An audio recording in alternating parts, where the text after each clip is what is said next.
Have you ever been punished for something you couldn't control, not scolded, not corrected, but truly punished, crushed, humiliated, silenced by the people who were supposed to love you? My name is Emily Carter. I'm 25 years old, and I've been deaf since I was 11. A sudden illness, meningitis, stole my hearing overnight. I survived the fever, but lost the sound of the world forever. My parents never adjusted. They refused to learn sign language. They called me difficult, dramatic, broken. They said I was pretending not to hear. They never understood how hearing aids work. They're not magical fixes. They're fragile bridges between me and you. For 2 years, I saved every penny to buy my own. Skipped meals, took extra shifts, sacrificed so I could listen live, belong. Then one evening, because I didn't answer my brother fast enough, my father stomped them into pieces, and my mother laughed. Have you ever felt that kind of silence? Not peace, but punishment. Not calm, but rejection. If this story already feels familiar, stay with me. You're not the only one. Type. I felt this too if you've ever been made small by those who should have lifted you. It started with a voice, calling from downstairs. Not a scream, just a call. My brother Logan. He needed help with his college essay, the one he had put off for 3 weeks. Too busy with video games, too busy being the center of everything. I was in my room, working on my thesis, biomedical engineering, hearing aids in, music low, focused, not distracted. Apparently, he called my name 3 times, but I didn't hear it. Not clearly, not in the way he expected. He stormed in, face red, fists clenched, voice sharp, grabbed my laptop without warning, screamed something I could barely catch. I pointed to my ears, tried to explain. He didn't listen. He never did. Then came the footsteps, heavy, angry. My parents, their eyes told me I was already guilty. Have you ever tried to defend yourself, but your voice didn't matter? That moment was the start of everything. And it only got worse from here. My father's face was flushed deep, furious red. My mother didn't speak. She didn't have to. Her arms were folded tight across her chest. That was her signal. I was wrong. No discussion. I tried to explain. I pointed again to my ears. The aids were still in, still working, still helping me catch pieces of the world. But they didn't care. They saw defiance where there was none, disrespect in a delay, a threat in my silence. My dad reached for me. His hands were rough fast. He yanked the devices out of my ears. Pain sparked sharp behind my eyes. No warning, no mercy. He raised his foot and brought it down, hard. One sound I didn't need the ears to hear was the feeling in my chest when they shattered. My mother stood beside him. She smiled. That was the moment it all changed, not just the broken plastic, but something deeper, something that would never be fixed. I couldn't hear the crack, but I felt it, through the soles of my feet, up my spine, into my teeth. $6,000 gone in 1 second. Custom built, calibrated for my exact hearing range. My hands reached down almost on instinct, like I could catch the pieces before they scattered. Too late. My mother bent to pick one up. She turned it in her fingers like a toy. Then she laughed. Selective hearing, cured, she said. And she dropped it, right back onto the floor, like it meant nothing, like I meant nothing. Logan stood behind her, arms crossed, satisfied. He had their attention now. They walked out. No apology, no glance back. Left me kneeling with broken pieces and burning hands. Have you ever been left alone like that? Not by strangers, but by family. That's when the silence stopped being quiet and became violent. I stayed on the floor, hands trembling. Picking up what was left, not just plastic, but pieces of my life. The right aid was in 3 parts. Bent shell, split casing, tiny wires exposed like veins, still warm from use. The left was dust, crushed so finely I couldn't tell what it had been.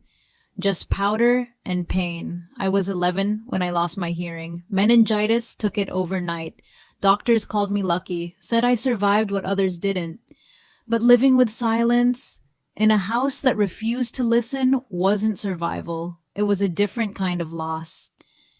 My parents called it a phase, said I'd grow out of it, told friends I was mostly normal if I tried hard enough, but I always had to try alone. And now even that was shattered under their feet. They never understood. Hearing aids aren't like glasses. You don't put them on and hear perfectly. They only help if there's something left to help, and I barely had that. My hearing loss was profound.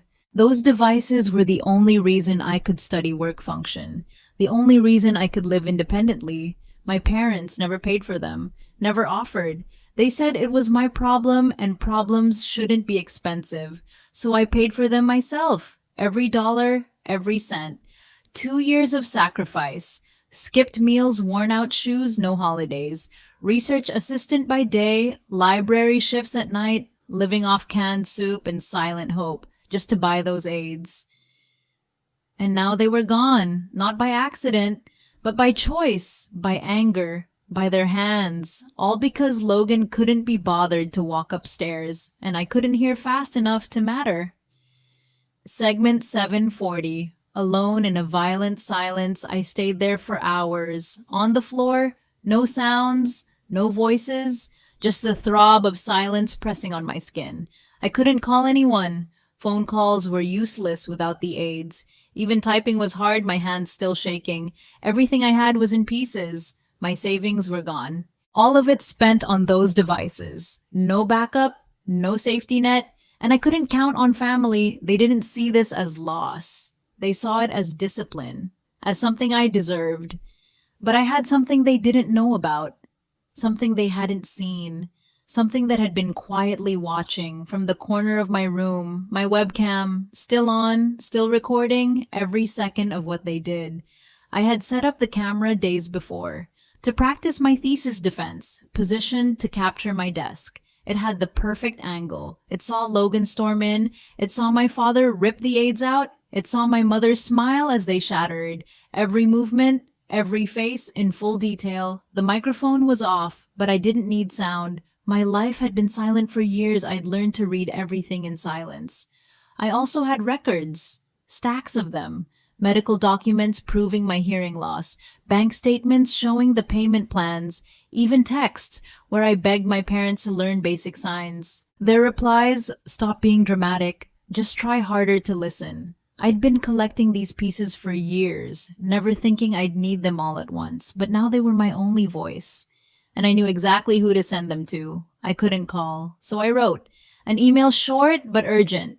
To the only person I trusted, Dear Elizabeth Chang, my advisor, my mentor, the first person who ever spoke to me in sign, because she chose to learn it just for me. She didn't ask if I was okay. She knew I wasn't. Within an hour, she was at my door, with a police officer and a social worker. I was legally an adult, 25. But what they did wasn't discipline. It was destruction and assault. The officer listened, watched the footage, read my records, and nodded slowly. Hearing aids are medical devices, he said. You don't just break them. It's like smashing a wheelchair or throwing away someone's insulin. That was the first time anyone had said it out loud. What I always knew, but no one else had ever admitted. My parents didn't take it seriously, not at first. They stood in the hallway, arms crossed, insisting I was overreacting. She's always been sensitive, my mother said. She was ignoring her brother, my father added, smug and certain, but Dr. Chang stood beside me. Calm, clear, and furious, she spoke out loud and signed every word to me. She has documented hearing loss. You destroyed her only means of access. She turned to the officer. This was targeted and cruel, he agreed. Told them it was a felony, destruction of medical property, with evidence. In full color and clarity, they were arrested that night. No yelling, no apology, just handcuffs and stunned silence. Logan stood frozen, his college essay forgotten. He finally realized he wasn't the center of everything anymore. That night, as they sat in a holding cell, I opened my laptop, not to cry, not to watch the video again, but to accept an offer. One I had kept hidden, even from them, especially from them. For months, I'd been interviewing in secret. Biotech companies interested in my research. One offer stood out, Resonance Biotech. They'd followed my work on cochlear implant materials. 50,000 signing bonus, 120,000 starting salary, full creative freedom, and a team waiting for me. I had been holding off, worried what my parents would do if they found out, worried they'd try to claim a part of it, claim a part of me. But now I hit accept. And in that moment, their control ended. The first thing I bought wasn't furniture, wasn't clothes. It was hearing aids, top of the line, Bluetooth enabled with environmental sound filtering, smaller, stronger, smarter. I put them in, and the world came back clearer than it ever had before. Not perfect, but powerful. I moved out the next morning. No goodbye, no note. Just an empty room and a signed restraining order waiting on the table. My parents bailed themselves out, came home expecting to reset, to pretend nothing happened. But I wasn't there, and I wasn't coming back. They didn't know it yet, but the rest of the world was about to hear what they'd done. The video didn't stay private. I uploaded it anonymously. Just a post, no name, no location, but the images spoke louder than any voice could. A father crushing hearing aids, a mother laughing, a daughter on her knees scooping up the pieces. The deaf and hard of hearing community saw it first, then disability advocates, then the news. It spread faster than I imagined. Selective hearing started trending. People recognized the pain. They shared their own stories of being dismissed, ignored, punished. My parents' faces were everywhere. Not famous, infamous, screenshots, articles, translated into 10 languages. They had always said no one would believe me, that no one cared, but now thousands did, and they were listening loud and clear. While the world watched, Logan still had one priority, his college essay, the same one he had screamed about. The reason my hearing aids were destroyed. Without me, he had no one to edit it, no one to fix his lazy paragraphs or make his excuses sound intelligent. He submitted it anyway, last minute, unpolished, forgettable. He was rejected from every school he applied to, no wait lists, no second chances. The one thing he thought was guaranteed vanished. His backup plan, a local community college, still living at home, still blaming me. But now the house wasn't quiet, not peaceful. It was full of tension lawsuits and a spotlight they couldn't escape. The damage was spreading, and it was just beginning. The case moved quickly. Too much evidence, too clear, too public to ignore. The video spoke for itself. No need for explanations, no edits, just the truth frame by frame. My medical records were submitted, proof of my hearing loss, my bank statements, 2 years of payment plans, every text from my parents. Every time they mocked, denied, refused to accommodate, or even acknowledge reality. The courtroom was quiet, but not silent. Every moment crackled with judgment, especially from the judge. She watched the video twice, then looked at my parents. "You didn't just break a device," she said. "You broke your daughter's connection to the world." The sentencing was firm. 2 years of probation, mandatory disability awareness training, and full restitution. $15,000, 6 for the hearing aids, 9 for damages, emotional, financial, personal. They didn't have it. Their savings were gone, spent on Logan's gaming setup, on failed business ventures, on everything but me. They tried borrowing from relatives, but most had seen the video. No one wanted to help. No one could unsee what they'd done. They had to sell their car, downgrade their lifestyle, pawn things they once flaunted. It still wasn't enough. For the first time, they felt what it was like to lose something essential and have no one willing to replace it. But I wasn't done. Not with hate, not with rage, with purpose. At Resonance Biotech, I pitched an idea to my team. A new generation of hearing aids, affordable, durable, accessible. We called it the Phoenix line. Born from what had been destroyed. Not just a product, a symbol. My team understood. Most of us were deaf or hard of hearing. We knew the cost of silence. We wanted to make sure no one paid it alone again. The design came fast. The trials faster. A sleek device. Half the price. Better performance. I poured everything into it. Every hour, every memory, every piece of pain they gave me rebuilt into something no one could take away. We launched the Phoenix line at a public event in the city center. But I insisted on one thing first, a free clinic for children with hearing loss. Hundreds of families came. Kids who had never worn hearing aids before, parents who had given up hope. We fitted every child, no charge, no waiting list. I saw myself in their eyes, the quiet fear, the silent longing.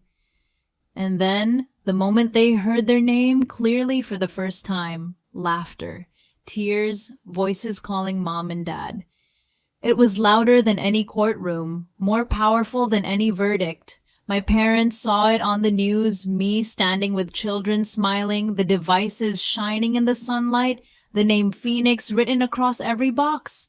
They tried to come, to stand beside me, to take credit, but security knew their faces. They were stopped at the gates, politely but firmly. Security had their photos. Instructions were clear, do not let them in. They didn't argue, just stood there watching. Beyond the ropes, behind the cameras. Uninvited, unwelcome. Later, I got a letter. Not from them directly, from their lawyer. A carefully worded attempt at pride. We've always supported Emily's work. We are so proud of her accomplishments. We hope one day the family can heal. No apology, no ownership. They wanted credit. For the child they silenced, for the pain they caused, for the success they never believed in. I replied only once, 4 words, typed with steady hands, I couldn't hear you, and I meant it. After that, I blocked all contact. No more letters, no more statements through lawyers. Silence this time on my terms. The Phoenix line became a success, more than we hoped. Hospitals, schools, clinics lined up, desperate for something affordable that actually worked. With each device sold, I earned royalties, enough to live, enough to give. I bought a home in another state. Quiet neighborhood, wide sidewalks, no memories tied to pain. Just space to breathe, to build. I started a scholarship fund for deaf students pursuing STEM. The kind of support I never had. The kind I promised myself I'd create. My life wasn't perfect, but it was mine. And it was finally untouchable. Years passed, quietly, steadily. My work grew, so did my peace. Then one afternoon, an email, no subject line, just a name, Logan. He was 28 now, still living at home, still blaming everyone else, still waiting for life to hand him something. His message was short. He needed money, said our parents couldn't help anymore. They were broke from legal fees, loans, and shame. No apology, no reflection, just expectation, like nothing had changed. I stared at the screen, and for a moment I remembered the day he ripped my laptop away, how small he made me feel, so I typed back, 5 words, can't hear you, selective hearing. Then I blocked him too. The last update I got was from a distant cousin, one I barely spoke to, but still followed me quietly online. My parents were working minimum wage jobs, retail, night shifts, their savings gone. Their pride publicly shattered. They told neighbors their daughter was a successful biomedical engineer. Left out the part where they destroyed her hearing aids. Logan still lived in their basement, gaming, complaining, waiting for success, without effort, without change. They told people I had abandoned them, that I had no heart, that I forgot my family, but I never forgot. I remembered everything. Every silence, every laugh at my pain, every moment they made me feel unworthy of being heard. That memory, it didn't break me. It built me, and it carried me forward. At work, everything felt different. Not just because of the success, but because of the people. My team wasn't like others. Most of us were deaf or hard of hearing. We signed, we typed, we spoke. No one was left out. No one had to explain their needs. There were no jokes about selective hearing, no sighs when someone asked for clarity, only respect, only space to exist fully. We designed together, tested together, listened with our eyes, our hands, our hearts. It was the first place I felt whole. My office wall held a photo from that first free clinic, hundreds of smiling kids wearing Phoenix hearing aids. In the corner, barely visible, a small glass frame. Inside it, the shattered remains of my old devices. That frame wasn't decoration. It was a reminder. of where it started and what they tried to take. The plaque beneath it read, "From destruction, innovation." Simple words, but they held everything. They thought they'd silence me, crush what I needed to survive, but breaking those aids only made me louder. Every child fitted with a Phoenix aid was part of that echo. Every parent who cried with relief, that was the real revenge. Not anger, not shouting, but building something they could never undo. I didn't need to scream. I just needed to keep creating, to keep showing the world that no one could mute me again. They never meant to teach me strength. They only meant to control me, to shrink me, to remind me I was less. But in their cruelty, they gave me fuel, not love, not support, but something colder and just as powerful. They taught me how it feels to be unheard, to fight for every word, to stand alone and still keep standing, and that's why I fight differently. Not to punish, but to protect, to make sure no one else feels what I felt. They tried to write my story for me, tried to erase the parts they didn't like, but I took the pen back, and I made every word matter. They gave me silence. I gave the world sound. That's not revenge. That's justice with a purpose. By now, their names were everywhere. Not just mine, theirs. Attached to articles, interviews, awareness campaigns. Every time someone searched the Phoenix line, they found the story, the full story. The truth recorded in silence. They stopped going to local events. Too many stares, too many whispers, too much shame they couldn't erase. They changed their routines, shopped in different towns, avoided old friends, even cut off relatives who shared the video. But the internet doesn't forget. Their faces, their words, captured forever. No version of the past left for them to rewrite. They thought no one would believe me, that I'd stay small unheard, but every device we shipped spoke louder than their denial ever could. The legal sentence ended after 2 years. Probation over, training complete, restitution paid in monthly pain, but their real sentence never expired. It followed them into every room, every job application, every quiet dinner they tried to enjoy. People remembered, even if they didn't speak. The looks were enough. The distance, undeniable. They weren't the Carters anymore. Not respected, not trusted. Just the parents who crushed their daughters' hearing aids. And Logan, he lived in that shadow too. Not a victim, not a prodigy. Just a grown man still blaming others, still waiting for someone to clean up his mess. The courtroom had closed, but the story kept echoing. Louder than they ever expected and far more permanent. They tried to blame the internet, said it was cruel, said people were unforgiving, said I had gone too far, but I hadn't posted lies, I hadn't added drama. I simply showed what they chose to do. They called relatives begging for support. Most didn't answer. Some sent one message back. We saw the video. That was enough. They tried switching jobs. One employer Googled them. Didn't call back. Another let them go quietly, politely. They wrote letters to journalists, claiming family matters should stay private.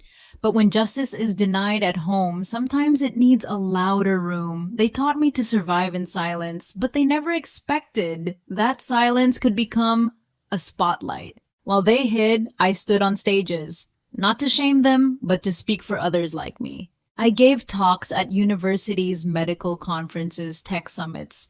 Not just about hearing aids, but about dignity and choice and voice. I told stories of kids who lit up hearing their name, parents who cried, teachers who learned to sign. Each time I spoke, the room got quiet, not in awkwardness, but in respect. They called it brave. I called it necessary, because too many still think disability means weakness. It doesn't. It never did. It means adapting, enduring, and rising with what you have. I didn't want revenge. I wanted change. And I became the proof that it's possible. They thought power meant control. Yelling, punishment, silence. But real power, it's quiet, steady, unshakable. I never raised my voice, never screamed in court. I let the truth speak, and it echoed farther than anger ever could. While they scrambled to hide, I kept building. New projects, new clinics, new partnerships with schools and hospitals. They lost everything trying to keep me small. But I grew anyway, not in spite of them, but because they taught me what not to be. That's the irony they'll never admit. They tried to break me. Instead, they revealed exactly how strong I was. Not loud, but clear. Not vengeful, but unshakably whole. The Phoenix line didn't just succeed, it soared. Within a year, it became the industry standard. Clinics across the country request shipments weekly. Hospitals in rural towns finally had affordable options. Schools fitted students in days, not months of waiting and paperwork. I still remembered every sleepless night I spent saving for my first pair. Now, thousands of kids would never have to choose between food and hearing, and every box we shipped, every pair fitted, carried a small message inside: everyone deserves to be heard. It wasn't just a product, it was a promise, a silent vow, born from noise I never got to make. And in every child's smile, I saw the thing they tried to take from me, not just sound, but hope. We held another free clinic, this time even bigger, in a city where wait lists stretched for years, where silence had become normal for too many. Families arrived before sunrise, wrapped in blankets, holding their children close. Some came by bus, some drove through the night. We had enough devices for all of them, enough hands, enough kindness, enough care to fill the gaps others left.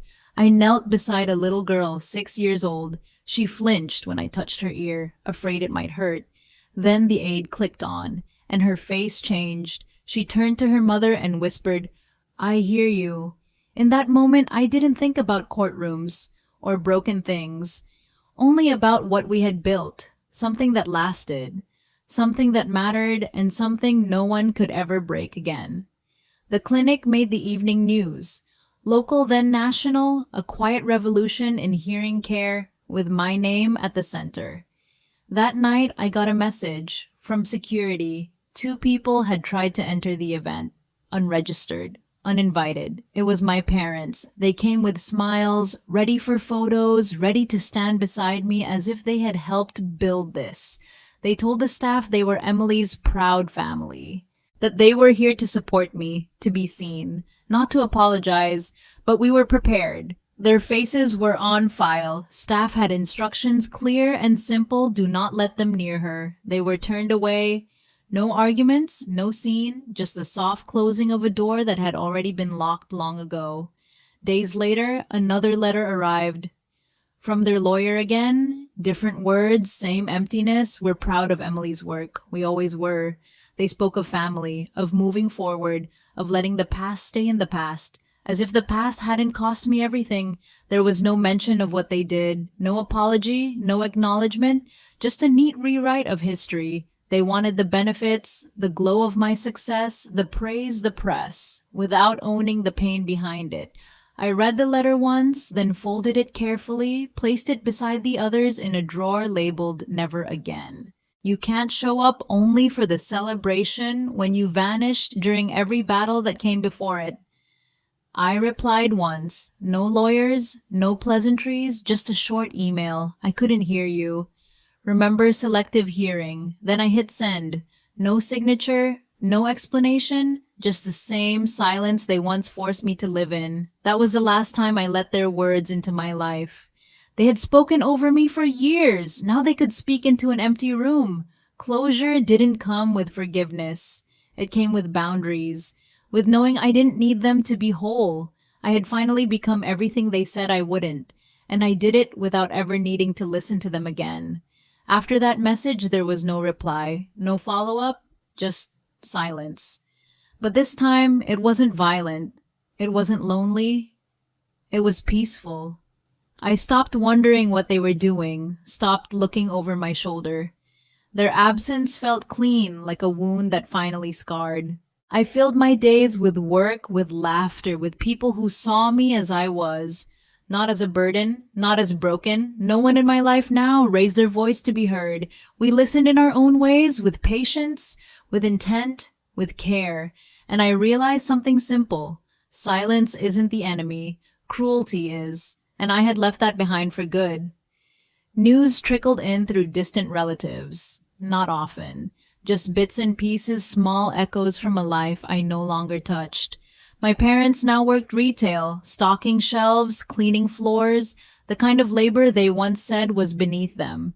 They lived in a small apartment, no car, no vacations. The house they once ruled sold to cover court debts. They still told people their daughter was a brilliant engineer. But they never mentioned why she stopped calling. Their pride clung to my name like it still belonged to them. But the world knew, and so did I. Sometimes justice doesn't come with sirens or headlines. Sometimes it just means you keep walking while they stay behind. I wake up now without fear. No tension in my chest. No silence filled with dread. Only light, quiet, choice. Each morning I slip in my Phoenix hearing aids. The ones I helped create. The ones no one can ever take from me. I brew coffee in a kitchen I own, surrounded by warmth, photos, books, letters from families we've helped. Outside my window, kids walk to school laughing. Some of them wear Phoenix devices, some of them don't. But all of them will grow up in a world where hearing support is a right, not a privilege. This is the life they said I'd never have. Too broken, too difficult, too much. But they were wrong. And now every morning proves it. I used to think the best revenge was being heard. Loud, clear, undeniable. But now I know it's something deeper. It's giving others what I once begged for. A chance. A voice. A place in the world that listens. The scholarship fund grew. Dozens of deaf students in STEM are now researchers, designers, leaders in their own right. We host yearly gatherings, engineers, teachers, creators. People once underestimated, now shaping the future together. I watch them present confident and unafraid. No one interrupts them.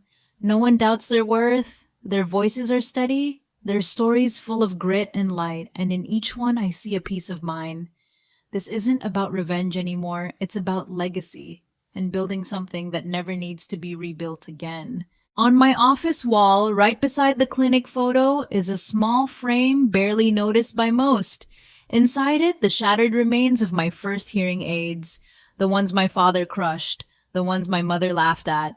The ones that used to hold me back until I turned them into fuel.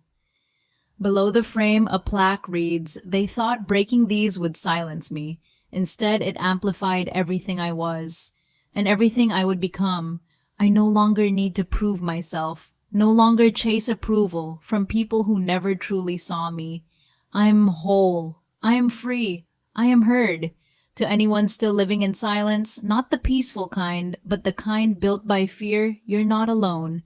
What they broke in you can become the foundation of something stronger if you decide to build. This isn't just my story, it's yours too, and it's only just beginning. If this story stayed with you, if you saw even a part of yourself in it, I'd love to hear what it meant to you. Share your thoughts in the comments below, and if you believe stories like this deserve to be heard, hit subscribe. There's more to come, more voices, more strength, more truth.